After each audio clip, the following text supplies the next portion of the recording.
225 ওয়াটের Longi Harijan panel থেকে আমি কি কি চালাই, বাসায় কি কি লোড চলে সেটাই জানাবো আজকের এই ভিডিওতে। ভিডিওটি শুরু থেকে শেষ পর্যন্ত দেখলে আপনিও বুঝতে পারবেন আপনার জন্য এই প্যানেলটি কেনা, এই প্যানেল ইউজ করা এটা বেনিফিটেড নাকি টোটালি লস একটা প্রজেক্ট। আমি আপনাদেরকে এখন বাহিরে যে রোদ আছে সেই রোদটা দেখাচ্ছি। এই রোদে আসলে এই প্যানেলটা কি পরিমাণ কারেন্ট বা কি পরিমাণ এম্পিয়ার সে তৈরি করতে পারছে বা কি পরিমাণ এম্পিয়ার সে ব্যাটারিতে দিতে পারছে। তো আপনারা এখন দেখতে পাচ্ছেন এই যে বাহিরে হচ্ছে এইরকম রোদ। তো এটা একদম খুব বেশি রোদ যে তাও না, আবার খুব যে কম রোদ তাও না, মোটামুটি মিডিয়াম টাইপের একটা রোদ। তো এই রোদে আসলে কি পরিমাণ বিদ্যুৎ উৎপাদন করতে পারছে সেটাই আমি একটু পরে আপনাদেরকে কন্ট্রোলারে নিয়ে দেখাচ্ছি।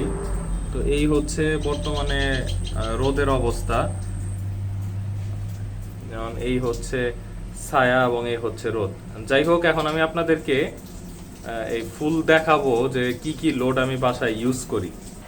তো এখন এই যে এই ফ্যানটা চলতেছে, এটা বর্তমানে এসি কারেন্টে চলতেছে, মানে আইপিএস এর মাধ্যমে চলতেছে। আর এখানে আপনারা দেখতে পাচ্ছেন একটা ল্যাপটপ, এই ল্যাপটপটা অন আছে এবং সেই সাথে হচ্ছে এখানেও একটা ল্যাপটপ আছে, সেই ল্যাপটপটাও কিন্তু এখানে চলতেছে এবং সেই সাথে এখানে একটা ফোনও চার্জ হচ্ছে। তো এই পাশে মোটামুটি এই পর্যন্তই ইউজ হচ্ছে। এবং অন্যদিকে এখন আমি আপনাদেরকে দেখাবো যে প্যানেল থেকে কত এম্পিয়ার আসতেছে এবং এই রুমে কি চলতেছে। তো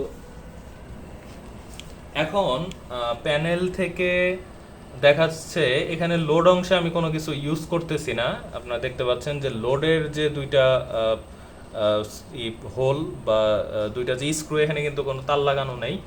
তো বর্তমানে প্যানেল ভোল্টেজ দেখাচ্ছে 13 থেকে 14, আর প্যানেল থেকে কারেন্ট আসছে 8.78। যেহেতু রোডটা আমি এই পাশে আস্তে আস্তে রোডটা অনেক কমে গেছে। আর এই হচ্ছে এখানে ব্যাটারিটা এখানে চার্জ হচ্ছে।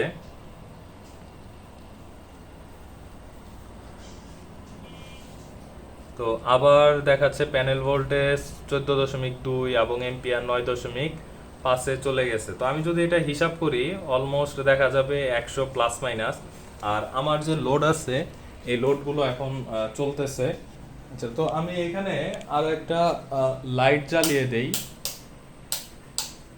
আচ্ছা, এই যে এখানে আমি একটা লাইট জ্বালিয়ে দিলাম। তো এখন আরো 20 ওয়াট এটার সাথে অ্যাড হলো। এটা কিন্তু অবশ্যই এসি একটা লাইট, ডিসি লাইট না। তো এখানে আমি কি পরিমাণ বিদ্যুৎ আজকে পেয়েছি সেটা একটু আপনাদের সাথে শেয়ার করি। সেটা হচ্ছে কালকে পর্যন্ত আমার এখানে 44 এম্পিয়ার ছিল। তো আজকে আমি দেখি কত হলো, 56। তার মানে হচ্ছে আমি অলরেডি 12 এম্পিয়ার পেয়ে গেছি। আর সকালে বৃষ্টি ছিল, সকালে বৃষ্টির মধ্যেও আমি 1 এম্পিয়ার প্লাস এরকম পেয়েছি। তো বৃষ্টি কমার পর থেকে 1 2 এরকমভাবে আমি এম্পিয়ার পাওয়া শুরু করছি। ওই হিসেবে আমি এই পর্যন্ত 14 এম্পিয়ার কিন্তু পেয়ে গেছি। আর সেই সাথে আমার লোডগুলোও চলতেছে। তো একটা বিষয় হচ্ছে আপনার প্যানেলের আউটপুট কত এবং আপনি কত ওয়াট ইউজ করছেন এবং আপনার ব্যাটারি কতটুকু খালি আছে, ব্যাটারিকে কতটুক চার্জ করতে হবে, এই সব কিছু মিলে বা সব কিছু ক্যালকুলেশন করে আপনি যদি প্যানেল ইউজ করতে পারেন তাহলে এটা আপনার জন্য ঠিক আছে। আর যদি আপনি একসাথে সব লোড দিয়ে দেন তাহলে কিন্তু ব্যাটারি কিছুক্ষণের মধ্যে খালি হয়ে যাবে এবং আপনি তখন কোনো কিছুই চালাইতে পারবেন না। আর অবশ্যই আমি বলবো আপনারা ডিসি সিস্টেম যেহেতু ইউজ করছেন, প্যানেল যেহেতু ডিসি, তার মানে অবশ্যই আপনাদের এখানে একটা ডিসি সেটআপ যদি হয় আপনারা এখান থেকে বেটার আউটপুট পাবেন। আপনার উপরে যে ফ্যানটা দেখতে পাচ্ছেন এই ফ্যানের ওয়াটেজ কিন্তু প্রায় 80-র মতো, 75 থেকে 80। আর এটা যখন আইপিএস এর মাধ্যমে কনভার্ট হয়ে যাবে তখন এটার এম্পিয়ার কিন্তু আরো বেশি যাবে। যেমন আমি এখানে 20% লস ধরতে পারি। তো 80 ওয়াট সাথে আরো 20 ওয়াট যদি লস ধরি, টোটাল 100 ওয়াট।